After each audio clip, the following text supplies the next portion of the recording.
Matt here from Electrical, and this is Reese. He's not going to introduce himself, mate. Sorry, Reese. We just received a call. A customer had a tingling sensation in the shower, so we've sent the guys out there, and they've picked up a few volts on the taps. So we've just checked all the neutrals in the board, made sure everything's tight, because sometimes if it doesn't have a good neutral, it can return through the earth path, i.e. you when you're in the shower, and everything was tight. If not, it's been tightened, and they've run a new earth cable directly above the copper pipes in the shower, but still having troubles. So we've called Western Power. They've checked everything on the overhead lines, and we're going out there now to have a bit of a further inspection, so we'll keep you posted.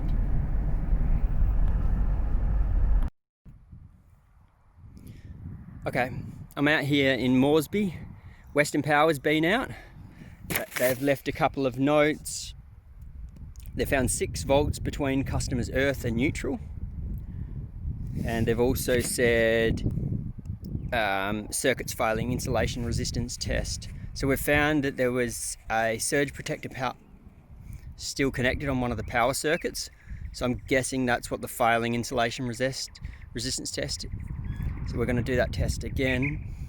Anyway, just to be sure. But a big issue we've found is the feed from the board to the house has been done in a 6mm 3-phase cable.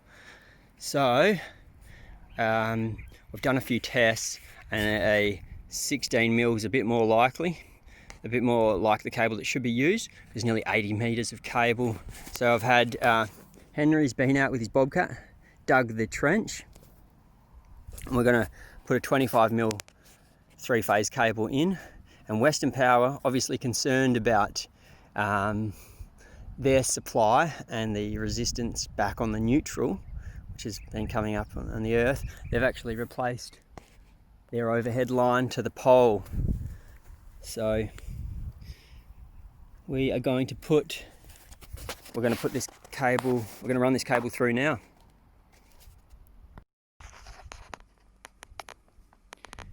Here's our new cable, 25mm in the back of the car. Reese is going to pull it out all by himself. Okay, we've got the conduit in, just here with Kevin. He's had no power for a couple of days, doesn't want to face the camera. And Reese. So we don't have a fish tape 100 meters, we've only got a 30-meter one. So we're just going to attempt to pull through with the vacuum. So we'll just shove that in the end, and we're just going to tie it around to the fishing line. Reese is going to do this live for some pressure, so nobody can see it because I can't film properly. So yeah, just wrap it around anyway if it creates a bit of suction there.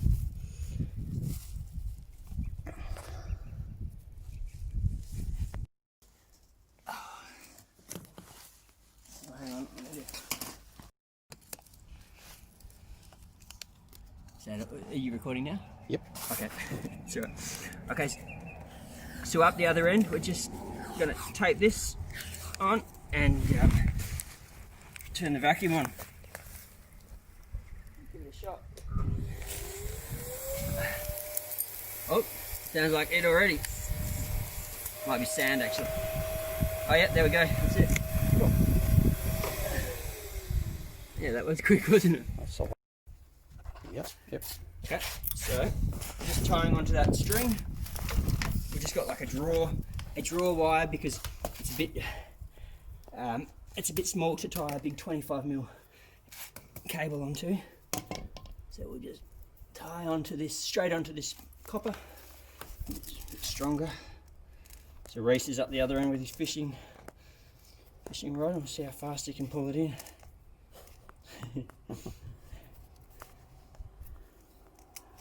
Okay, Reese, wind it up!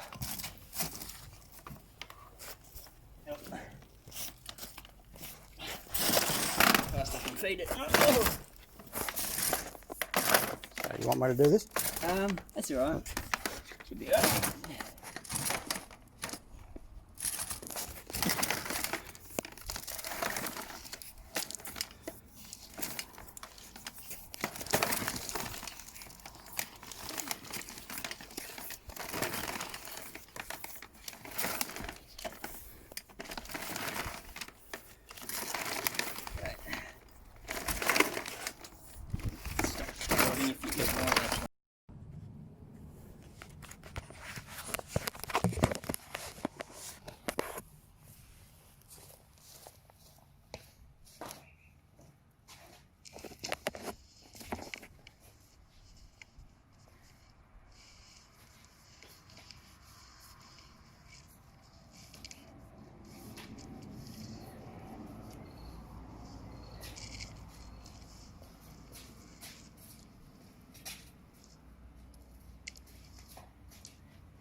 It's got to be close. You come for a shift, you right? Got a bit of weight, huh? Yeah.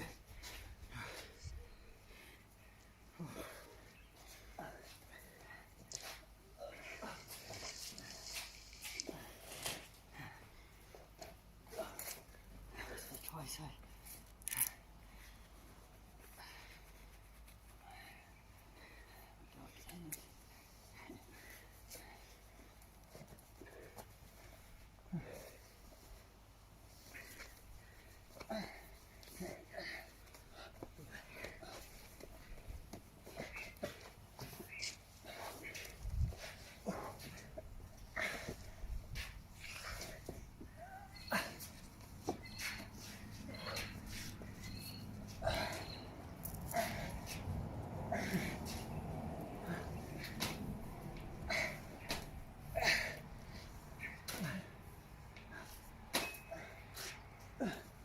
what I might do, I'll call Reese and we'll just pull it so he's got just enough.